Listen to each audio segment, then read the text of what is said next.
Welcome guys. So welcome to the YouTube channel of Rahul Chaudhary. So basically today is 18th Jan 2022 और आज हम देखेंगे आज का जो न्यूज़ एनालिसिस है, क्या क्या है आज न्यूज़ में, वो सब हम जानेंगे.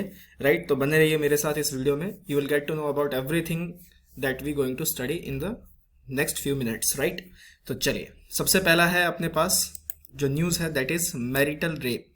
इसको लेके आर्टिकल्स वगैरह काफ़ी आ रहे हैं, काफ़ी ज़्यादा सोशल मीडिया में गर्मा गर्मी भी चल रही है.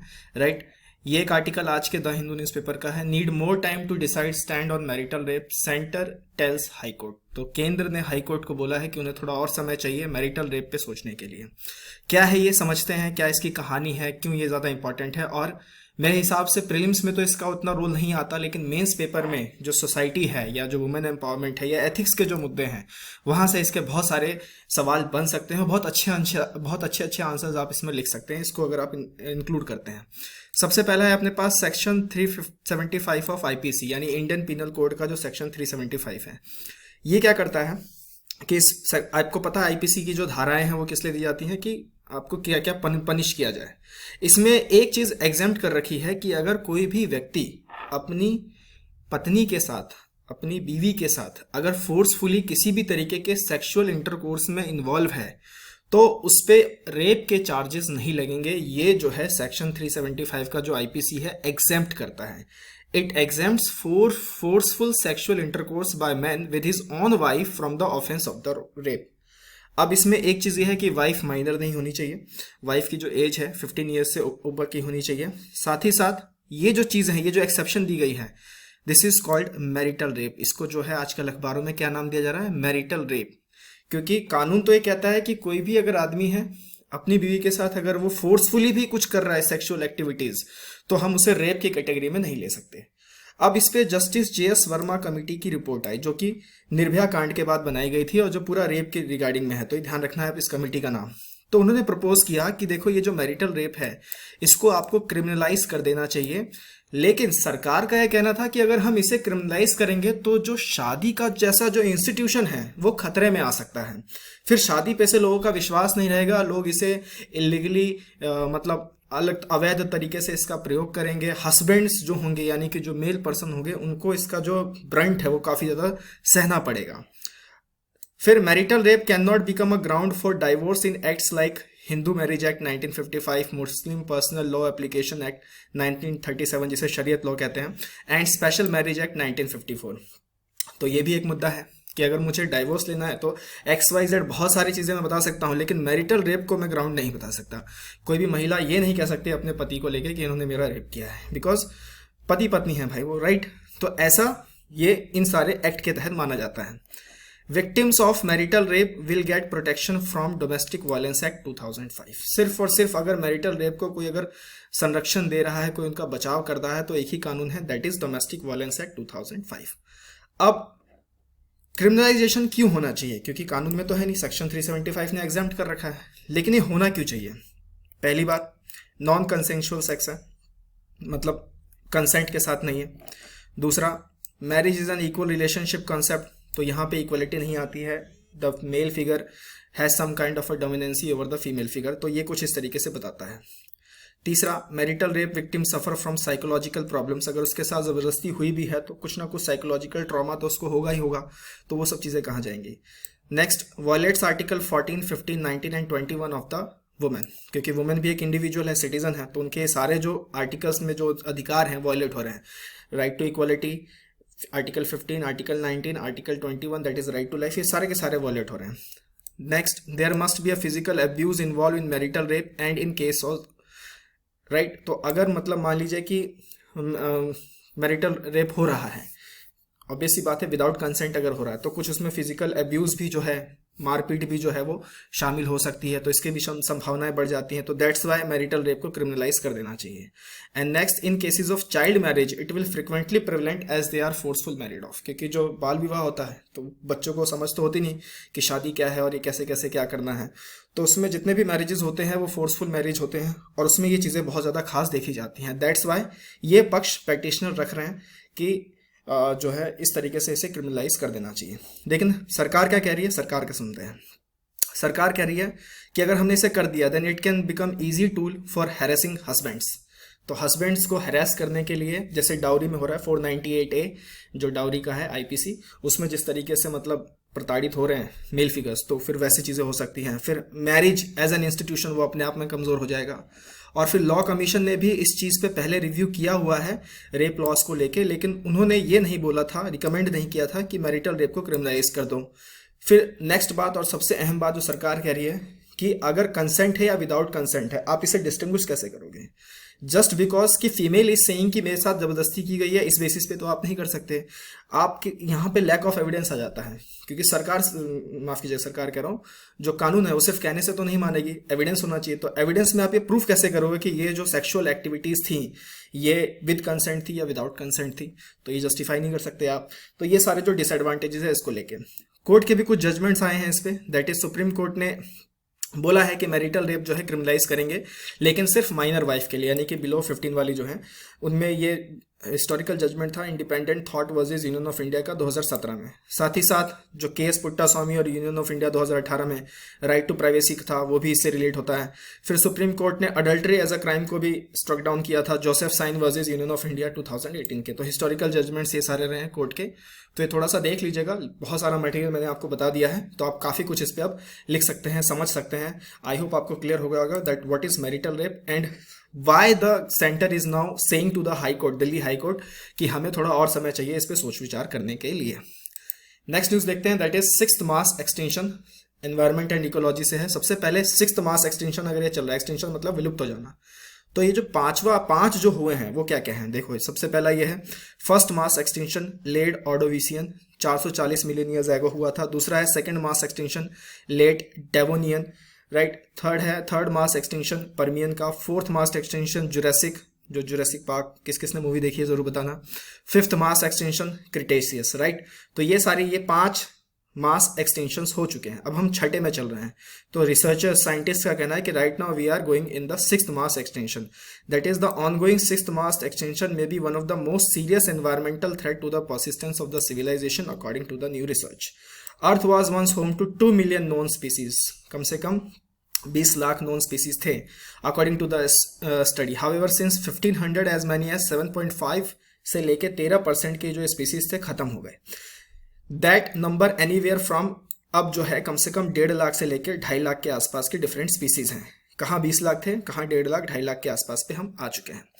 अब mass extension refers to a substantial increase in the degree of extension on where the earth loses more the 3/4 of its species in geologically short period of time. Basic बात यह है कि जैसे पहले जो चीज़ें, जो स्पीसीज अवेलेबल थी, उनके फिर धीरे धीरे क्या होने लगे, कैटेगरीज आने लगी, वल्नरेबल हो गए, एंडेंजर्ड हो गए, ठीक है, इस तरीके से कैटेगरीज उनकी बनने लगी, मतलब वो उन पर खतरा बढ़ रहा है।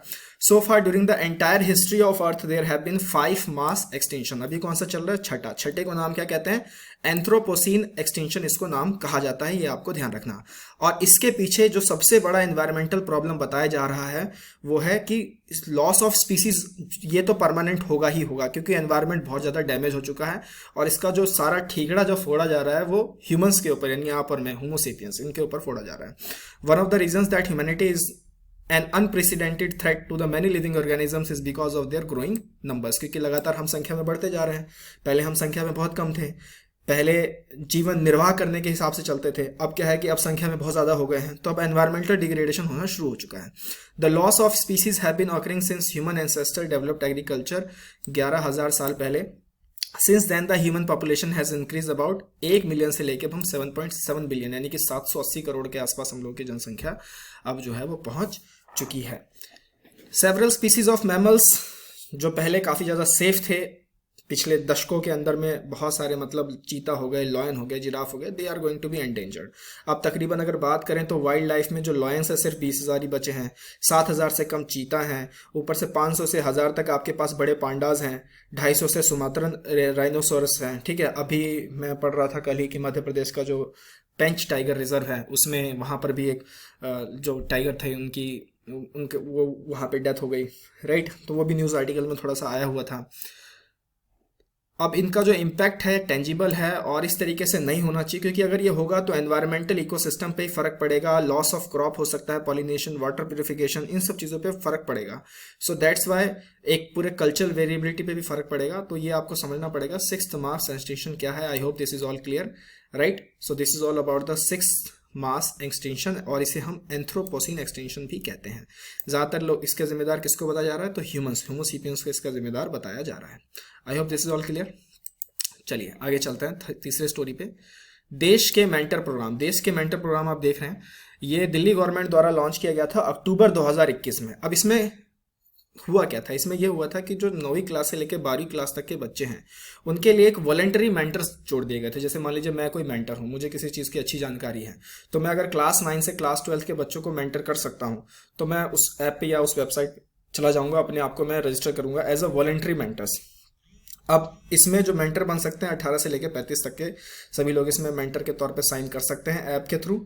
और ये कहाँ पे हो सकता है, जो दिल्ली टेक्नोलॉजिकल यूनिवर्सिटी है, दिल्ली में ही है, तो वहाँ पे ये सारा कुछ किया गया था। अब इसमें बच्चों के म्यूचुअल इंटरेस्ट के साथ और पेरेंट के भी इसमें कंसेंट है, पेरेंट को भी मालूम है कि हाँ एक मेंटरशिप है, तो आइडिया तो अच्छा था कि बच्चों को जो है पता चले। जैसे 9th क्लास के बच्चों को अगर IIT JEE की तैयारी करनी है 9th क्लास से, तो कोई उन्हें IIT का ही या DTU का ही कोई मतलब एक मेंटर मिल गया, एक लड़का मिल गया 2nd ईयर 3rd ईयर का, जिसने बता दिया कि देखो देखो ऐसे पढ़ लेना, ऐसे कर लेना, और ये सारा टेलीफोनिक काम होता है, ठीक है। The mentorship एंटेल्स regular phone calls for a minimum of 2 months which can optionally be carried for another 4 months।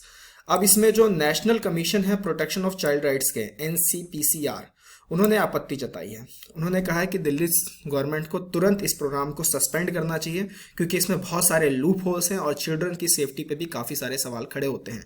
Loop holes क्या है कि एक तो टेलीफोनिक है, तो सेफ्टी फ्रॉम एब्यूज़ इसमें नहीं है।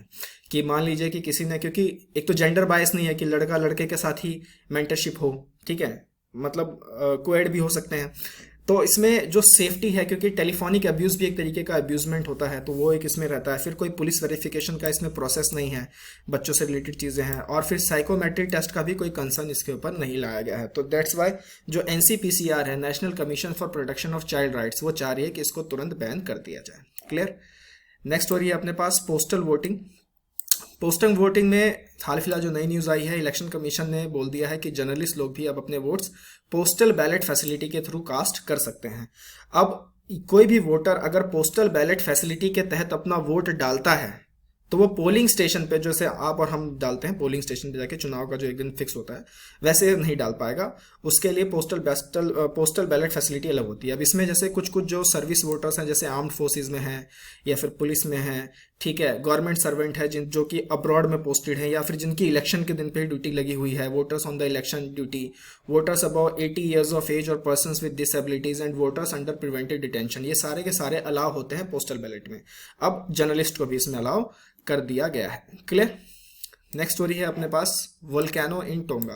तो ये द हिंदू का ही आर्टिकल था। वोल्केनो कॉज्ड सिग्निफिकेंट डैमेज, ये सैटेलाइटरी इमेजरी है इसकी, बहुत ही अच्छा सोशल मीडिया पे ये इमेज आया हुआ था, तो बहुत ही अच्छा लगेगा आपको देखे कि कैसे वोल्केनिक इरप्शंस होते हैं, और ये रियल कुछ ऐसी इमेजरी ऐसी हुई थी।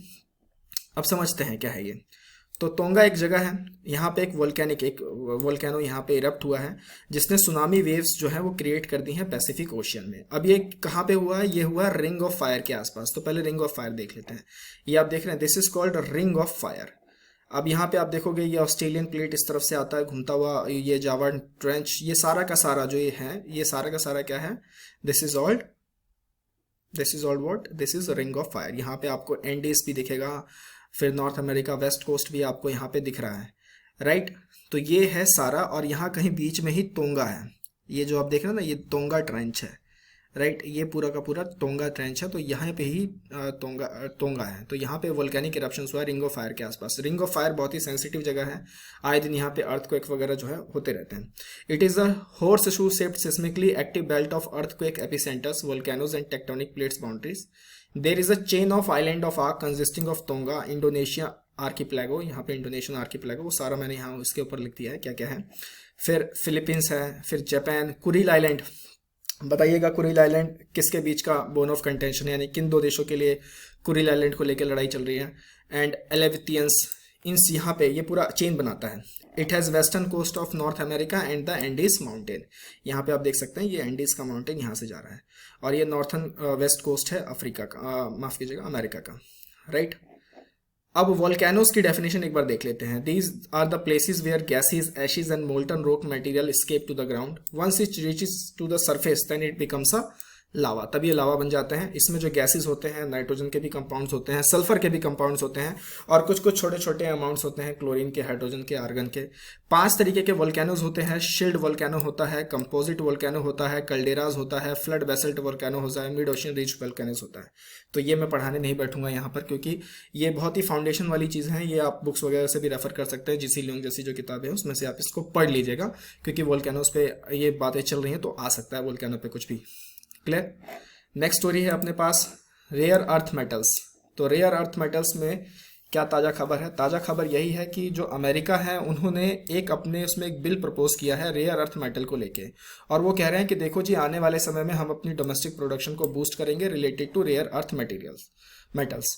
अब ये जो कानून है उन्हें एक स्ट्रेटेजिक रिजर्व बनाने का मौका देगा रेयर अर्थ मिनरल्स को लेकर, और 2025 तक वो ऐसा कर लेंगे। टोटल 17 रेयर अर्थ्स हैं: cerium, dysprosium, erbium, europium, gadolinium, holmium, lanthanum, lutetium, neodymium, praseodymium, promethium, samarium, scandium, terbium, thulium, ytterbium and yttrium. Right. तो ये सब लैंथेनॉइड्स इन्हें कहा जाता है। आपने केमिस्ट्री वगैरह में अगर जिनके पास साइंस होगा उन्होंने पढ़ा होगा। तो 17 रेयर अर्थ ये मेटल्स हैं।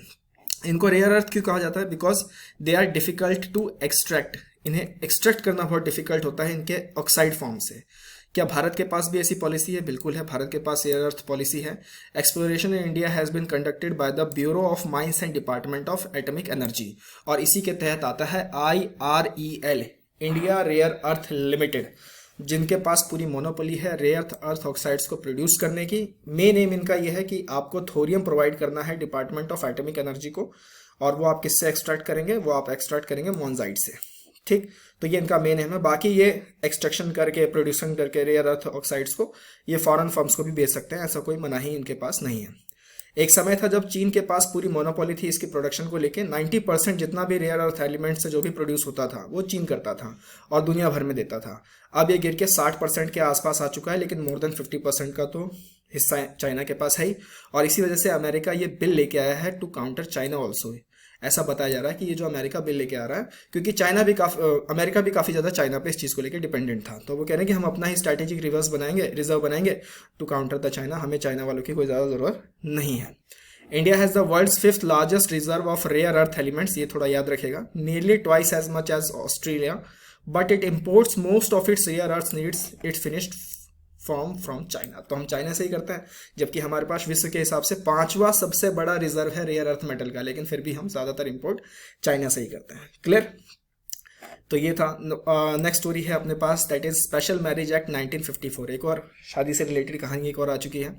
तो जो SMA है, स्पेशल मैरिज एक्ट, ये कानून है जो कि अलाउ करता है ऐसे विवाहों को जिसमें कोई रिलीजियस कस्टम या फिर कोई रिचुअल्स के थ्रू नहीं जाना पड़े। बेसिकली आप कह सकते हैं कि ये कुछ ऐसी शादियां होती हैं जो इंटरकास्ट हो सकती हैं, इंटरफेथ हो सकती हैं, एक रिलीजन से दूसरे रिलीजन में हो सकती हैं। तो that's Y special marriage act 1954 establish किया गया था। अब ये जो लॉ है ये किसको गवर्न करता है? इंटरफेथ मैरिजेस को गवर्न करता है भारत के अंदर में। Special marriage act 1954 is being challenged for endangering the lives of young couples who seek refuge under it. तो जो लोग इसके शरण में ही आ रहे हैं कि इस कानून के तहत हम शादी कर लेंगे, इंटरफेथ मैरिजेस कर लेंगे, इंटरकास्ट मैरिजेस कर लेंगे, तो उन्हीं के ऊपर ही ये कानून जो है भारी पड़ता हुआ दिखाई दे रहा है। इसमें एक कानून में एक सेक्शन है, दैट इज सेक्शन 6 और सेक्शन 7। तो अभी हाल फिलहाल कुछ ऐसे मुद्दे हुए जिसको लेके कुछ पिटीशंस दायर की गई कि सेक्शन 6 और सेक्शन 7 इनको आपको क्वैश कर देना चाहिए इस एक्ट के, क्योंकि इसमें क्या है कि ये बहुत ही अनरीजनेबल है और कोई फायदा नहीं है। अगर आप सेक्शन 6 और सेक्शन 7 लिख रहे हैं तो फिर आप हटा दीजिए कि इंटरफेथ मैरिजेस वगैरह के लिए ये है, या सोलेमनाइजेशन ऑफ मैरिजेस के लिए है, कि हटा ही दो भैया कि ऐसी आ जाओ, हम इसको मतलब इंटरफेथ मैरिज के लिए नहीं है। तो पैटिशनर्स का ये कहना है, क्योंकि सेक्शन 6 और सेक्शन 7 रहेगा तो it makes the law very unreasonable and arbitrary. तो पैटिशनर ने ऐसा क्यों कहा? सेक्शन 6 और सेक्शन 7 में है क्या? बेसिकली है ये कि जैसे मान लीजिए कि मुझे इंटरफेथ मैरिज करना है, तो हम दोनों पार्टनर्स रेडी हैं, अब हम गए स्पेशल मैरिज एक्ट के तहत, लेकिन वहाँ पे एक पीरियड दिया था 30 दिन का पीरियड। अब 30 दिन का इतना लंबा अंतराल होता है 1 महीने का कि उसमें कोई भी इंसान किसी भी कपल को डिस्करेज कर सकता है इंटरकास्ट इंटर रिलीजन मैरिज के लिए। तो यही सेक्शन 6 सेक्शन 7 में लिखा है। तो मैकेनिज्म क्या है, मैकेनिज्म इसका समझते हैं कि one of the parties to the marriage has to give a notice of intended marriage to the marriage officer of the district where at least one of the parties of the to the marriage has resided for at least 30 days immediately prior to the date of such given notice. शादी करनी है, notice देना पड़ेगा marriage officer को, 30 दिन का बीच में समय रहेगा, ठीक है। ऐसे नोटिस मिलते ही फिर मैरिज नोटिस बुक में नाम रजिस्टर हो जाता है और फिर जो मैरिज ऑफिसर होता है एक नोटिस जारी कर देता है कि देखो जी फलाना 30 दिन के बाद ये ऑफिस इस जगह पे आपके इधर आ जाना, ठीक है। अब उसमें होता क्या, ये नोटिस लाया क्यों गया, कानून में नोटिस 30 दिन का रखा क्यों गया है, सेक्शन 6 और सेक्शन 7 वो इसलिए रखा गया है क्योंकि अगर कोई भी शादी को लेके ऑब्जेक्शन रेज करता है, अगर कोई ऑब्जेक्शन रेज नहीं करता कोई बात नहीं, हम शादी कर देंगे, लेकिन अगर किसी ने भी ऑब्जेक्शन रेज किया तो फिर मैरिज ऑफिसर उस ऑब्जेक्शन को देखेगा और उसके बाद वही डिसाइड करेगा कि शादी आगे करवानी है कि नहीं करवानी है। तो ये पूरा इसका मैकेनिज्म है, उसमें सब कुछ लिखा जाता है, name, date of birth, age, occupation, parent name, detail, address, everything, ठीक है, सब कुछ उसमें लगता है। आधार कार्ड भी ले लेते होंगे शायद, I don't know about it, ठीक। तो ये है special marriage act 1954। I hope this is all clear, तो इसको भी थोड़ा सा देख लीजिएगा। नेक्स्ट फाइनल न्यूज़ है आज की हमारी, पास एक्स। तो बेसिकली पास एक्स एक एक्सरसाइज है between Indian navy and Russian navy. तो इंडियन नेवी की तरफ से INS कोची जो कि एक मिसाइल डेस्ट्रॉयर है, उन्होंने इसमें पार्टिसिपेट किया, और रशिया की तरफ से, रशियन नेवी की तरफ से एडमिरल त्रिबुत्स, इन्होंने पार्टिसिपेट किया है at the port of Cochin in Arabian Sea, Arabian Sea में। जो दूसरी एक्सरसाइज होती हैं भारत और रशिया के बीच में, एक होती है एक्सरसाइज TSENTR 2019, ये मल्टीलेटरल मिलिट्री एक्सरसाइजेज हैं।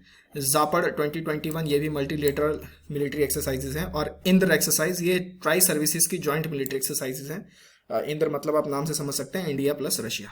ये रशिया का मैप मैंने नीचे लगा दिया, देख लीजिएगा, right. So this is all about from the 18th Jan of 2022 news analysis. मिलेंगे अगले वीडियो में, टिल देन टेक केयर, धन्यवाद।